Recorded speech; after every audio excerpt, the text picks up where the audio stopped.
Hey, I'd like to welcome you to another episode of Mission Matters. My name is Adam Torres, and if you'd like to be a part of our community, head on over to missionmatters.com/community to join.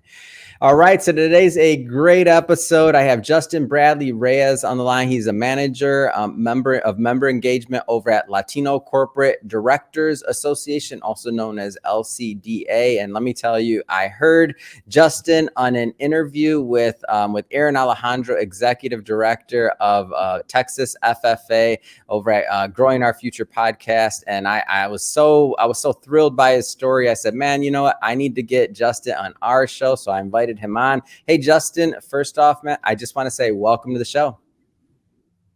Hey, thanks, Adam. Really excited to have the chance to join you on this podcast, and was really thrilled that Aaron Alejandro connected us.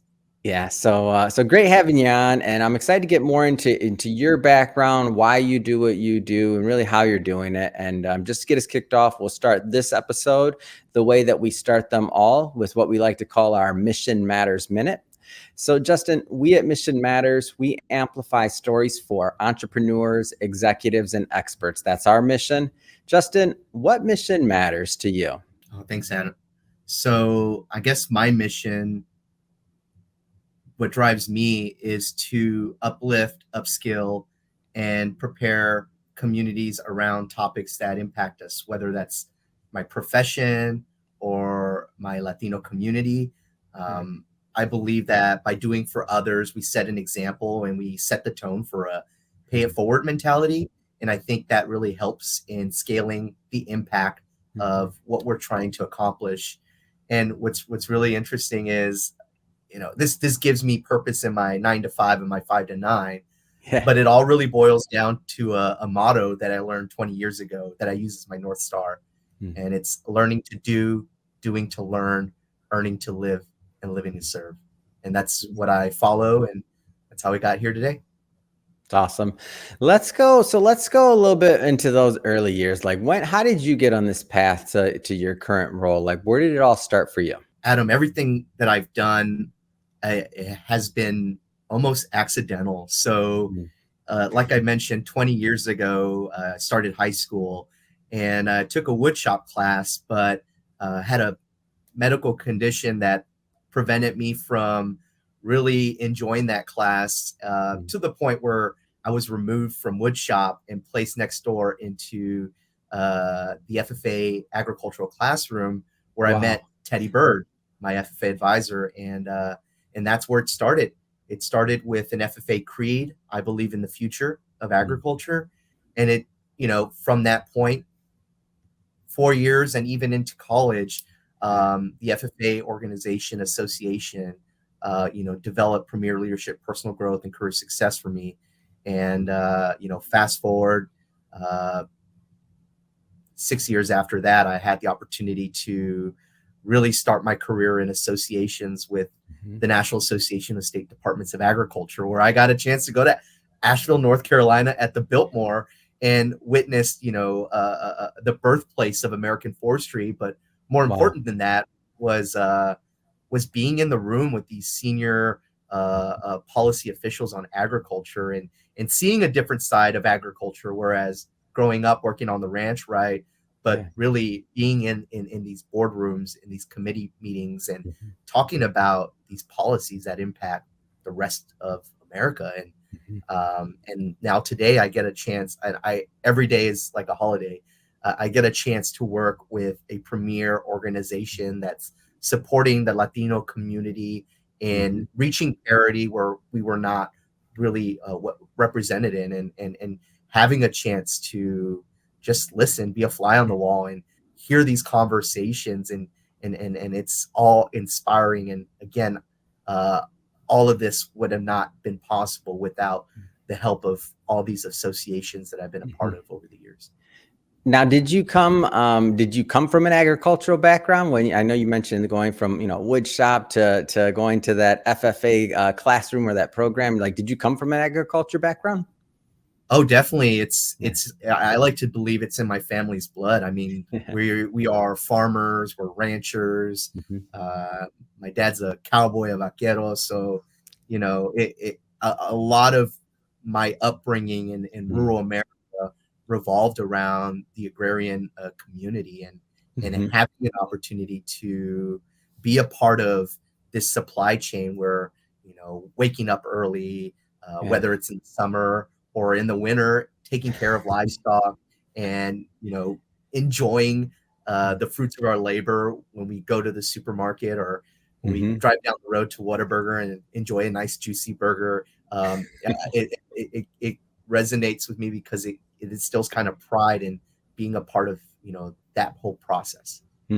Now, one of the things that I know, and as I've gotten to know Texas FFA and be part of, like, I went to year 2 this year of convention. Year 1, I think I went to, was in Waco. This year was in Dallas. Next year, I'm already looking forward to Houston. I've never been to Houston, so I'm already getting excited. I was talking to Aaron about that. I'm like, all right, man, what are we doing for the Houston convention I'm in? Talk a little bit more about, and you have a heavy agriculture background, as you mentioned, but the vantage point of even what it allows to do, whether it's leadership training, whether it's, there's so many layers to what that organization and kind of what that, I like to say, upbringing within the organization of wearing that blue jacket means. Maybe talk a little bit about the experience and some of those other things that are involved. Yeah, definitely.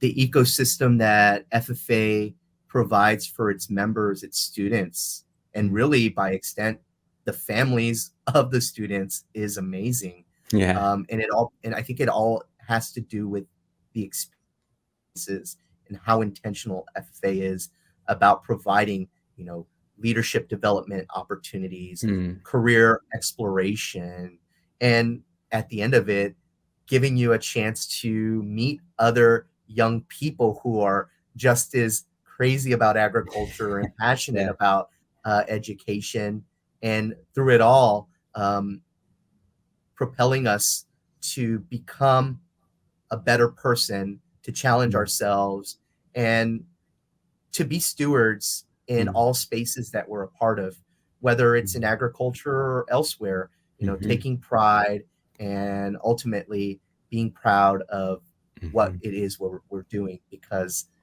we all matter. And like I said above here, all this change starts with you. So as you you're going through your career, and at some point you find the LCDA, like how did that come about? How did that come on your radar? Yeah, definitely. It was accidental. So 2016, I started working with the National Association of Home Builders, was there for about 6 years, and was really phenomenal to be a part of a huge national organization of 140,000 members. And seeing what they did with advocacy, with education, with the components of the different chapters around the country who are just as passionate. And it was a phenomenal experience. But one thing that would bother me was I was often the only Latino in the room. And so fast forward into 2022, I had reached a point where I believed I had learned enough working at a national organization and a local chapter that I wanted to bring all these experiences to an organization that serves the Latino community. And there were a few of them, but by chance, I was on LinkedIn, and I stumbled across this LCDA, Latino Corporate Directors Association. What is that? So I did a little research. I'm like, oh my gosh, this is what I want. This is what I need. It'll help me fill the gap in terms of like that more corporate feeling that I just really didn't have in my portfolio. And so Carmen Jorge gave me an opportunity. She our one of our leaders at LCDA, allowed me to join on a call with her just to learn a little bit more. And from there, I know I needed that job more than they needed me because of what it could provide me. And so I just, I practiced, did my research, and I gave it my all in my interviews. And I was very, very happy to then get the call to be invited to join the LCDA team. And I've been here since May of last year, and Yeah. boy, Adam, it's been an adventure. Yeah. So I know, so you definitely went down the rabbit hole. You're thinking, all right, I need to upskill. I want maybe corporate feel. I want to make a difference in Latino community. And so now you get the gig, right? Is there anything that surprised you once you got in the seat? Is there anything about the organization or just what they do that surprised you when you got in the seat? What surprised me was just how welcoming the members are. I Mm, guess coming in, it's like corporate leaders, yeah. right? CEO, C-suite. These are very intelligent people, Mhm. driven, successful. And I was really surprised of just how welcoming the community is. I mean, Mm, the stories of each of our members is amazing. I mean, there's over 500 LCDA wow. members, and I haven't met each of them yet, but the Yeah. ones that I have are always inviting.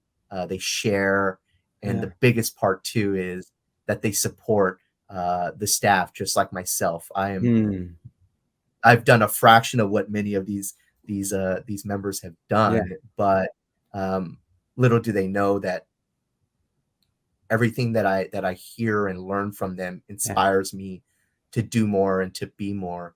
And Mm, I think that part was the most welcome surprise for yeah. me. So there's a lot of individuals that watch this interview. They'll watch the social media, they'll read the posts, all the other things, listen to the podcast. So a lot of people are gonna take in this content. Some of them are let's just say they should be part of or should be thinking about joining the organization or looking further into it. Like what kind of things would you say, or what kind of candidates would you say get the most value out of the organization and working with them? Yeah, definitely. So, of course, you have to do your due diligence in your Mhm. 9 to 5, right? You have to be the best to attain success, attain as much responsibility as possible. I think Mhm. the term is enterprise-wide Yeah. management, big P&Ls, all of that you take care of. But you Mhm. also need to put the work in your 5 to 9. What Mhm. are you doing outside of your organization? I Yeah. think a big part of the success of our network is the pay it forward mentality. Mm. These people are on boards, in nonprofit Yeah. organizations, in the community, and oftentimes with the tone of what they're doing for the Latino community, Mhm. and a combination of those two things, along Mhm. with your your approachability, Yeah. because when you're in these boardrooms, you're all selected for your expertise, for your Mhm. knowledge, for where you've been. But if you can't get along with other folks, then Yeah. how progressive, how constructive will these meetings be? So the other part is being a team player. Yeah. And I think just in the short time that I've been at LCDA, as long Mhm. as you're able to, excel as much as possible in each of Mhm. those, then the possibilities of being invited to join Yeah. LCDA is much more attainable. And to be quite frank, people want to be around you, and Yeah. so you're just able to commodify yourself a lot Yeah. better. So we think about, when I think about the overall just mission of LCDA, so to support, the development of Latino corporate directors, and we think about just the increasing number of, Latinos in the country and just representation, purchasing power, it would seem as though over time, representation on boards would be kind of like the common sense thing that's going to happen. So when I see this organization, LCDA, and for those that have those type of aspirations to either, join a board or to, upskill and all these other things, it seems like it's a great match and it's kind of that great bridge, if you will. Am I off on that or? No, I think you're on point. I mean, today Latinos are almost 20% of the U.S. population, Mhm. but unfortunately, only 4% of Fortune 1000 board seats Mhm. are held by Latinos, and it's even smaller for Latinas. And Mm. so, the economy is being driven by many populations, but like, this is really interesting. So Yeah. there's a nonprofit called the Latino Donor Collaborative, and according to the research, the Latino GDP is about $2.8 trillion. Mm. So that figure would rank us as the 5th largest economy in the country. And Yeah. so, to your point, Latinos are conscious about their impact, the brands they choose. They value environments that support their employees. Yeah. So, all of these influences are important. And if they're not being brought to the table in the boardroom, Mm. then U.S. companies are really missing out on catering to this fast growing market. Yeah. How do people get involved? Like, how do they get involved with the LCDA? How do you get involved? Mm-hmm. Well, just like I mentioned earlier, the biggest part is, attaining, success in the work you do. Yeah. Either there's 2 different membership categories. There's director members and executive members. Yeah. So our director members are members who have already served in a corporate board, or maybe they've served in corporate, like a public board, or maybe they've served in a really large private board. And so they have the competencies of what a Fortune 1000, a corporate board would seek in board directors. And so those individuals have a higher chance of being invited to LCDA, along with, what are they doing currently for the Latino community and what they have done in the past. Now, that's not a very big bucket. And so for the much larger part of our community, our executive members, these are board aspiring executives that have the competencies, that have the skills, that have the experiences. They just need to get in a board seat. And so, those members are either the CEO or within 2 roles removed from the CEO. And so they have, a higher scope of responsibility, not only in terms of the profit and loss sheet, but also the number of employees. And so a combination of these 2 different categories, along with what they're doing outside of work, can culminate to the possibility of joining LCDA. But, a no now may not mean no forever. It's just, where do you need to work on? And so maybe a few years down the road, you can revisit and re-entertain the possibility of joining LCDA. Yeah. Well, Justin, I just want to say, first off, it has been great having you on the show today and really just learning more about your background, how you got here, the great work that LCDA is really doing for representation and just for upskilling a population that, and providing opportunities, really, like acting as that bridge. I think it's amazing, amazing mission. That being said, I mean, if somebody's watching this or listening to this and they want to, learn more about LCDA, or if they want to, follow up and, follow your journey and connect, I mean, what's the best way for people to do that? Oh, there's so many different ways. So check out our website, LatinoCorporateDirectors.org. But also, if you have a LinkedIn, and if you don't have a LinkedIn, make sure you create one. Start following the LCDA LinkedIn page. Our Marcom team does an amazing job in sharing all the amazing things that are happening, not only in LCDA, but in our members' careers.